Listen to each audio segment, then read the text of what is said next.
Film की शुरुआत में हम एक लड़की को दो लड़कों से बचकर भागते हुए देखते हैं, क्योंकि लड़की ने उनकी ड्रग्स चुराई थी और उन्हें छिपाने के लिए वह एक फैक्ट्री में आ जाती है। वह फैक्ट्री का ताला तोड़कर अंदर जाने में भी सफल होती है। इससे पहले कि वे लड़की का कुछ कर पाते, पालक का एक डिब्बा उनके पास लुढ़कते हुए आ जाता है, जिसे पोपोय नाम का एक आदमी खाया करता था। उनमें से एक लड़के ने तो पोपोय की कहानी भी सुन रखी थी। अपने को शांत दिखाने के लिए उसने पोपोय से कहा, यदि तुम अपनी भलाई चाहते हो तो यहाँ से चले जाओ। ये सुन पोपोय को गुस्सा आ गया और उसने अपना मोटा तगड़ा हाथ उसकी ओर बढ़ाया और अंधेरे में खींच ले गया और उसने उसके शरीर से उसके अंग ही निकाल लिए। अपनी जान बचाने के लिए दूसरे लड़के ने लड़की की गर्दन पर चाकू रखकर पोपोय को ब्लैकमेल करना चाहा, लेकिन इस लड़के की ये हरकत उसी के लिए बहुत भारी पड़ गई। लड़की को बचाने के लिए पोपोय ने उसका हाथ हल्का सा हिलाया ही था कि उसका हाथ ही टूट गया। उसके बाद पोपोय ने उसका सिर अपने हाथों के बीच रखा और पूरा दबा दिया, जिससे लड़का वहीं मर गया। पोपोय ने लड़की की बहुत मदद की, लेकिन लड़की ने पोपोय से कहा, तुम तो राक्षस निकले। ये सुनकर पोपोय क्रोधित हो गया और इसी गुस्से में उसने लड़की की भी हत्या कर दी।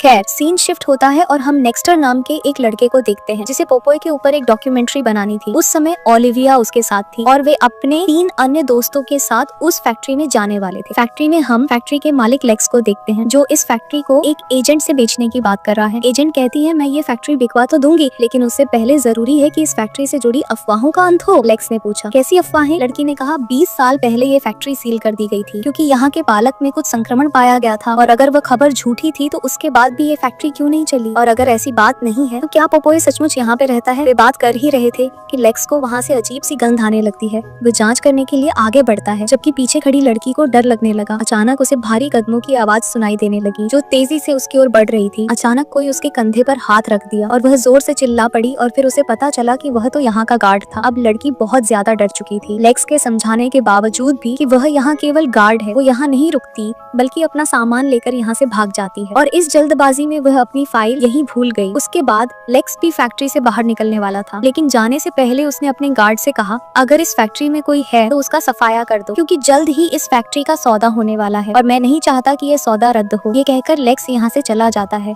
और वो हट्टा कट्टा बॉडीगार्ड अपना काम शुरू कर देता है। वह बिना डरे पूरे फैक्ट्री का मुआयना कर रहा था, लेकिन फिर उसने वहीं 2 लाशें देखी, जिन्हें पोपोय ने कुछ समय पहले ही मार दिया था। तभी उसी समय भारी भरकम शरीर लिए पोपोय उसके सामने आया। गार्ड ने खुद को बहुत शक्तिशाली समझते हुए पोपोय पर हमला किया, लेकिन पोपोय ने बिना किसी डर के उसे एक हाथ से मारकर नीचे गिरा दिया, और फिर बिना किसी अधिक प्रयास के उसने अपना पैर उसके सिर पर रखकर उसका सिर ही कुचल दिया और उसे भी मार डाला। यहाँ हम दोस्तों के एक समूह को फिर से देखते हैं। वे एक बार में गए थे, जहाँ से उन्हें एक अन्य मित्र को भी साथ लेना था। इस बीच वे अपना काम खत्म कर लेते हैं, तो ये लोग पोपोय द स्लेयर मैन के बारे में बात करना शुरू कर देते हैं। केटी का मानना था कि ये सब बस कहानियां हैं, ये सच नहीं हो सकती। वहीं पर उनके पीछे बैठा एक बूढ़ा आदमी भी उनकी बातें सुन रहा था और उनसे कहता है, तुम इन बातों को मजाक में मत लो। उस फैक्ट्री में पोपोय द स्लेयर मैन अभी भी जिंदा है और वह वहाँ अपने प्यार का इंतजार कर रहा है। अगर तुम सबको अपनी जान प्यारी है तो भूल कर भी वहाँ मत जाना। वे बातें कर ही रहे थे कि केटी का बॉयफ्रेंड और उसके कुछ दोस्त भी वहाँ आ जाते हैं। इसके बाद वे फैक्ट्री के लिए निकल पड़ते हैं। जैसे ही वे फैक्ट्री में पहुँचते हैं,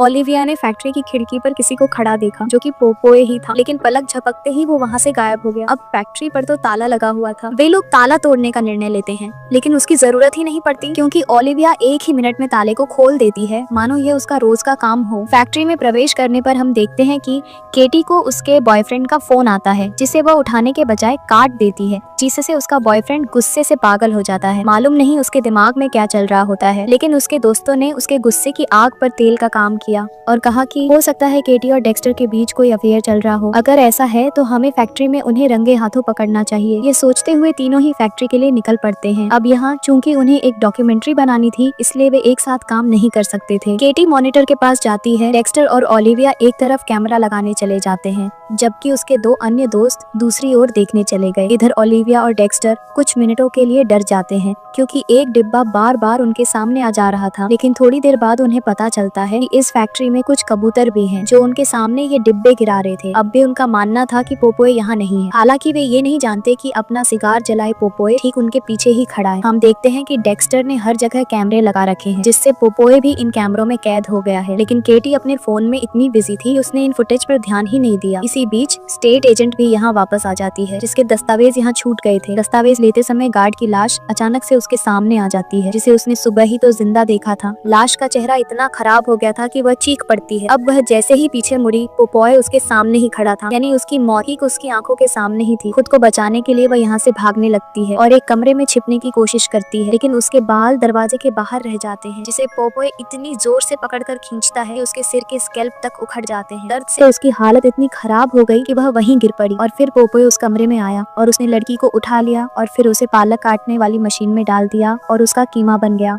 यहाँ हम देखते हैं कि डेक्स्टर और ओलिविया यहाँ के ऑफिस में पहुँच गए हैं और बातचीत के बीच में ओलिविया डेक्स्टर को बताती है कि वह कई साल पहले इस शहर को छोड़ चुकी थी और अभी कुछ समय पहले ही किसी खास काम से वापस आई थी।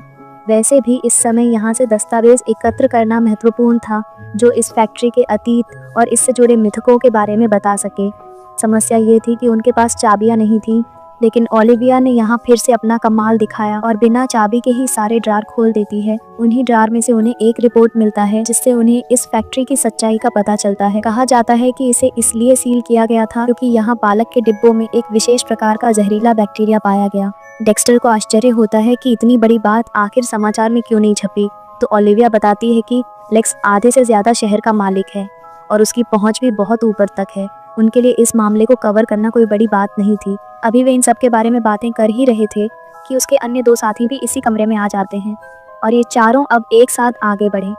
इधर हम देखते हैं कि जायने और उसके दोस्त भी फैक्ट्री में आ चुके थे। इधर पोपॉय कैटी के पास आ चुका था। कैटी, जो पूरी तरह पोपॉय से अनजान थी, अचानक पोपॉय पर चिल्ला पड़ी और अपनी जान बचाने के लिए भाग पड़ी और जॉय से टकरा गई। इससे पहले कि वह अपने प्रेमी को कुछ बता पाती, गुस्से में जॉय उसकी बात ही नहीं सुनता और उसका फोन तोड़ देता है। पोपॉय अब उनके पीछे पड़ जाता है। पोपॉय को देखकर तीनों लड़कों में से एक लड़का तुरंत पोपॉय के सामने आ जाता है और उसके कंधे पर चाकू घोंप देता है, लेकिन ऐसे छोटे मोटे हमलों से पोपॉय का कुछ नहीं बिगड़ने वाला था। जिस लड़के ने ऐसा किया था, पोपॉय ने उसे पकड़ लिया और उसकी आंखें ही निकाल ली। यह देख दूसरा लड़का भी अपनी बंदूक लेकर उसके सामने आ गया, लेकिन पोपॉय ने हल्का सा झटका देकर उसका हाथ ही तोड़ दिया। अब लड़का डरकर वहाँ से भाग खड़ा होता है और जॉय यानी कैटी का बॉयफ्रेंड भी उसे यहाँ अकेला छोड़ देता है। लेकिन आश्चर्य की बात यह थी कि पोपॉय ने अभी तक कैटी से कुछ नहीं कहा था। यहाँ हम उस लड़के को देखते हैं जो बाहर भाग गया था। वह जल्दी से अपनी कार में बैठता है और जैसे ही यहाँ से भागने की कोशिश करता है, कार आगे ही नहीं बढ़ पाती और जब वह पीछे मुड़कर देखता है तो पाता है कि पोपॉय पीछे से उसकी कार को उठाए हुए था। यह देखकर वह डर गया और कार से बाहर भागने लगा। अतः पोपॉय भी उसके पीछे भागा और उसे पकड़कर एक लंगर से उसका गला ही काट दिया। यहाँ फैक्ट्री में रहते हुए हमें दिखाया गया कि केटी का बॉयफ्रेंड जॉय अभी भी फैक्ट्री से बाहर निकलने का रास्ता तलाश रहा था। उसी समय उसे पीछे से किसी के कदमों की आवाज सुनाई देती है। उसने सोचा शायद ये पोपॉय ही होगा और बिना सोचे समझे ही उसने गोली चला दी, लेकिन ये तो केटी थी। अब गन की आवाज सुनकर पोपॉय वहाँ भी आ जाता है। यहाँ एक बार फिर वह केटी को उसी मुसीबत में छोड़कर भाग जाता है। यहाँ ये चारों दोबारा दो ग्रुप में विभाजित हो जाते हैं और केटी की तलाश शुरू कर देते हैं। उनके दो साथियों को भी यहाँ एक शव मिलता है। ये देखकर वे डर जाते हैं और तुरंत पुलिस में शिकायत करने का डिसीजन लेते हैं। अभी ये लोग सोच ही रहे थे कि पोपॉय फिर से उनके सामने आ गया।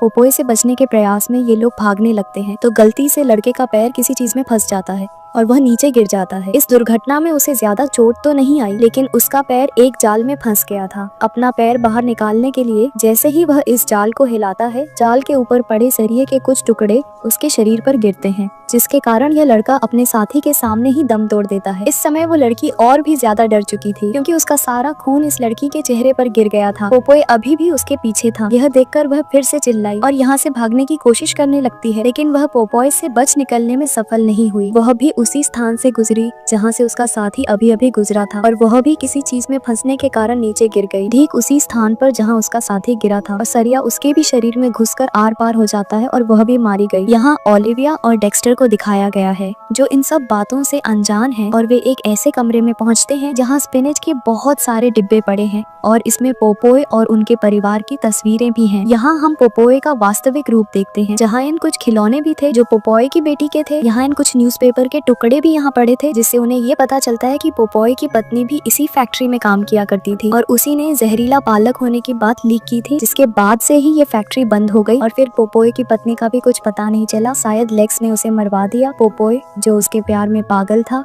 वह उसे ढूंढने के लिए इसी फैक्ट्री में ही रुक गया और अभी भी अपनी पत्नी की तलाश कर रहा है। वह इस फैक्ट्री में उसका इंतजार कर रहा है और जिंदा रहने के लिए वह वही जहरीला पालक खाया करता है, जिसके कारण उसका शरीर विकृत हो गया है और अब वह एक प्रकार का राक्षस बन गया है। पूरी कहानी सुनने के बाद ये लोग अब डर जाते हैं और जल्दी से यहाँ से निकलने का निर्णय लेते हैं, लेकिन उसके पहले उन्हें अपने अन्य साथियों को भी ले जाना था। लेकिन उन्हें यहाँ क्या मिला? उनके साथियों की लाशें। डेक्स्टर ने निर्णय लिया कि वे इस फैक्ट्री को दूसरे एग्जिट द्वार से छोड़ देंगे और जैसे ही वे दूसरे एग्जिट द्वार पर पहुंचते हैं, डेक्स्टर पोपोय से टकरा जाता है और पोपोय ने उसका हाथ पकड़कर लटका दिया। उसकी छोटी सी हरकत से डेक्स्टर का हाथ ही टूट गया। इससे पहले कि पोपोय उसे निर्दयता पूर्वक मार डालता, ओलिविया उसे छोड़ने के लिए गिड़गिड़ाने लगती है और आश्चर्य की बात यह होती है कि पोपोय ओलिविया की बात से सहमत हो जाता है। और यहाँ इस बात का खुलासा होता है कि ओलिविया वास्तव में पोपोय की बेटी थी, जो कई वर्षों के बाद इस फैक्ट्री में वापस आई थी अपने पिता से मिलने के लिए और अपनी माँ को पाने की आश में। ओलिविया कई वर्षों के बाद अपने पिता को देख रही थी और वे दोनों ही बहुत भावुक थे। तभी पीछे से जॉय, जो अभी जीवित बच गया था, उसने पोपोय पर गोली चला दी। अब पोपोय क्रोध से लाल हो गया। पोपोय ने उसका हाथ खींचा और उसे तोड़ दिया और उसी हाथ से उसने उसे पीट पीट कर मार डाला। जब पोपोय ये सब कर रहा था, ओलिविया डेक्स्टर को लेकर वहाँ से बाहर आ जाती है। जैसे ही वे बाहर आते हैं, उन्हें जख्मी केटी भी मिल जाती है, जिसे गोली लगी थी, और पुलिस भी यहाँ आ चुकी थी। जब पुलिस उन सबका बयान लेने आई तो ओलिविया ने पोपोय के बारे में कुछ नहीं बताया, लेकिन यहाँ उसने एक झूठ ही बोल दिया कि वह एक पागल आदमी था जिसने ये सब किया। जब पुलिस उस आदमी के बारे में पूछती है तो ओलिविया एक और झूठ बोलती है और बोलती है कि वह आदमी वहाँ से भाग गया, जबकि हमें दिखाया गया कि पोपोय अभी भी खिड़की से उन्हें देख रहा था और वह जानता है ओलिविया निश्चित रूप से उससे दोबारा मिलने आएगी, क्योंकि लेक्स की फैक्ट्री में एक और बड़ी घटना घट चुकी थी। तो इस तनाव में वह अपनी फैक्ट्री में आता है और पोपोय से मिलता है। पोपोय उसकी ओर देखता है और कुछ अजीब बातें कहता है और फिर उसका मुंह अपने हाथों के बीच लेकर उसे कुचल देता है और लेक्स वहीं मर जाता है। और ये दिखाते हुए ये कहानी यहीं खत्म होती है।